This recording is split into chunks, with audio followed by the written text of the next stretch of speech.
Peace to the gods on the earth. Yo, I'll be Lord Supreme Wise Mind Allah. On this wonderful day of God, just wanted to build on a couple of concepts about the science of whom what is God. Um,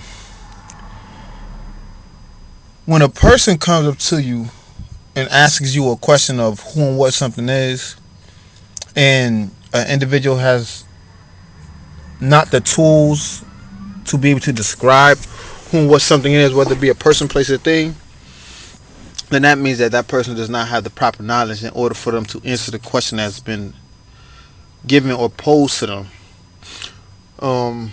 With God's cipher divine, or you know, this day of being God, one thing for sure is knowing whom what is God is a imperative thing, because you have to be able to know what the foundation of whom what is God is first and foremost. You feel what I'm saying? It's not too hard to really describe something that you are real thorough and well rounded in. You feel what I'm saying? And it's like, being a person of a religious dogma. Sometimes people will give you the idea of when they ask, or when you ask them, what is God? Who and what is God? And they tell you, God is the supreme being, the creator of the universe. He's the father of all human beings. But however, they're using, attributes and pronouns to describe who and what is God. But for instance, if a person says, if a child comes up to you, matter of fact, and says, "What is God?" more than likely you'll hear it in the sentence, "Oh, He is the creator of the universe. He's what got you here. He's the person that keeps you breathing, keeps you functioning, keeps you operating." But however, they don't have any thorough knowledge.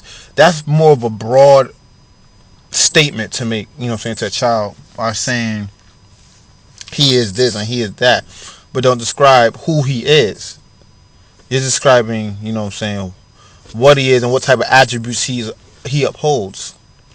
So, you know, sometimes you got to be able to take in consideration the circumstance and situation of the question being posed. Whether it be in a religious area or just a regular area. You could be out and about and that question is posed. But I just wanted to build on the idea of when people come up to people and ask about who and what is God, and usually the people that usually think they have the answers are the people that don't have the answers.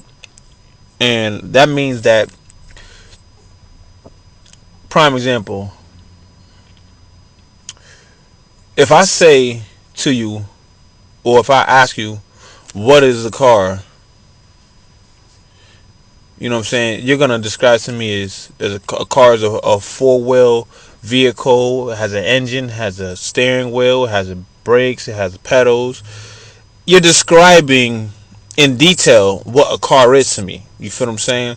And that's the same thing with dealing with the science of God. People have to be able to describe in detail, whether it be through signs, symbols, numbers, whatever way is possible and fit for them and adequate for them.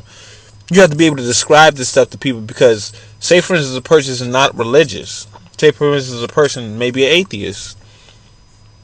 How are you going to describe who and what's God to a person? You feel what I'm saying? You got to be able to look at the situation or circumstance for what it is and be able to break it down. You know what I'm saying? Somebody say, what is knowledge?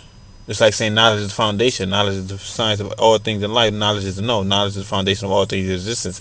It is to look, listen, observe, and also respect. Knowledge is symbolic to the black man. Now, I'm describing to you in detail what is knowledge. Now, if you were to ask me what does knowledge do, then I will have to go into another detailed situation. Because what is a representation of detail? You feel what I'm saying? Who is a representation of identity? So once you describe who somebody is, you have to describe what type of person they are. You see what I'm saying? And that's the whole thing with God. A lot of people think that they have this idea of who and what is God concept down pat, especially religious people, but then in reality, it's really not what it is. You see what I'm saying? So when somebody asks me who and what is God, I simply tell them, God is the supreme being. Supreme means most high. Being means form of existence. The most highest form of existence on the planet Earth is the black man. The black man is the essence of all intelligence, because black is the essence of all things in existence, and man means mind, and mind means intelligence. Now, that can be very simple, or it can be very difficult to somebody to understand, to grasp that concept. Like, how is a black man God when he's always in poverty, he doesn't have a job, he commits felonies? Well, you got to give the situation a circumstance. Every situation or circumstance is not a righteous and fruitful situation. You got to realize that some people are placed in situations where they're forced to do certain things that they don't want to do. You understand what I'm saying? That means, like, that's like saying, why is a child when he misbehaves? You gotta be able to understand that sometimes a child is going to misbehave. That doesn't make him no less of a child, though. You feel what I'm saying? It's the same thing with the black man. You know what I'm saying? The black man could be placed in a situation where he might have to defend for himself in the wilderness of North America in which we live in. You feel what I'm saying? And that's a prime example of the God degree in the 1 to 14. It says, why the devil call our people Africans? And it says, to make our people here in North America believe that the people on that continent are only people that they have, and that they are all savage. He brought a trade post into the jungle of that continent. The original people living on the continent was who strayed away from civilization and are living a jungle way of life. The original man calls this continent Asia, but the devil calls it Africa to try to divide us, to make us think that we are all different. Now, I remember I previously did a build like that about being called certain names except God. You know what I'm saying? You know, there's 7 planes of energy. You know what I'm saying? There's protons, neutrons, electrons, weak force, strong force, electromagnetism, and gravity. You feel what I'm saying? And there's other ones too. But however, 7 is a prime number. You know what I'm saying? It can't go into it. Prime number is a number that can only be divided into itself, and you come out with the same one. So if you divide 7 into 1, you get what? 7. And the only person that can be able to divide and conquer self is self. You feel what I'm saying? Based on your thinking, your operating, the way you do things, the way you handle situations, the way you approach a situation. You feel what I'm saying? So, just wanted to give you guys a little brief breakdown on, how, I see today's math and degree in the 1 to 14. Because I think what is imperative is to understand the concept and the idea of who and what is God. You feel what I'm saying? It's not just, oh, God is this, God is that.